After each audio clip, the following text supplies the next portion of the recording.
അർജുൻ താൽക്കാലികമായി ജാൻമണിയുടെ കയ്യിൽ നിന്ന് രക്ഷപ്പെട്ടു എന്നാണ് തോന്നുന്നത്. ജാൻമണിക്ക് ഒരു പുതിയ ശത്രുവിനെ കിട്ടിയിരിക്കുകയാണ്. ഇത്തവണ പൂജയാണ് ഇവിടുത്തെ ഇര. കാരണം പ്രത്യേകിച്ചൊന്നുമില്ല. പൂജ ജാൻമണിയെ കളിയാക്കി.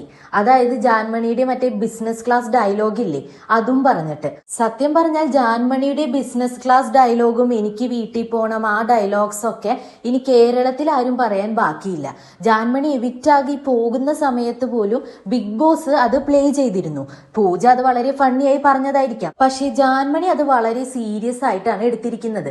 ജാൻമണി പറയുന്നത് പൂജ തന്നെ മനഃപൂർവ്വം ഹ്യൂമിലിയേറ്റ് ചെയ്യുകയാണ് എന്നാണ്.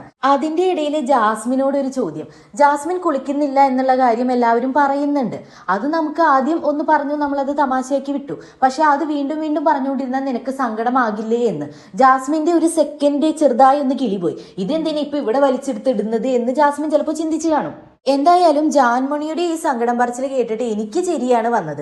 കാരണം ജാൻമണി അവിടെ പലതവണ പലരുടെയും ജീവിതം കുട്ടിച്ചോറാക്കും, മീഡിയയുടെ മുന്നിൽ വലിച്ചു കീറും എന്നൊക്കെ പറഞ്ഞിട്ടുള്ള ആളാണ്.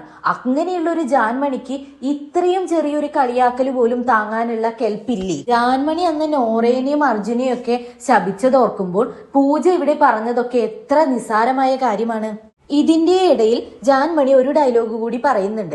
ഇവിടെ നമ്മളിപ്പോൾ വന്നിരിക്കുന്നത് കുറച്ചു നേരം സന്തോഷമായിട്ടും സമാധാനമായിട്ടും ഇരിക്കാൻ വേണ്ടിയിട്ടല്ലേ എന്ന്. സത്യം പറഞ്ഞാൽ ജാൻമണി ആ വീട്ടിലേക്ക് രണ്ടാമത് കയറിയതിനു ശേഷം എത്ര നെഗറ്റീവായ കാര്യങ്ങൾ പറഞ്ഞിട്ടുണ്ട്. നോറേനെ ശരിയാക്കും, നോറ പെട്ടെന്ന് പോയത് ശരിയായി. സത്യം പറഞ്ഞു കഴിഞ്ഞാൽ ജാൻമണിക്ക് മറ്റുള്ളവരെയൊക്കെ എന്ത് വേണമെങ്കിലും പറയാം.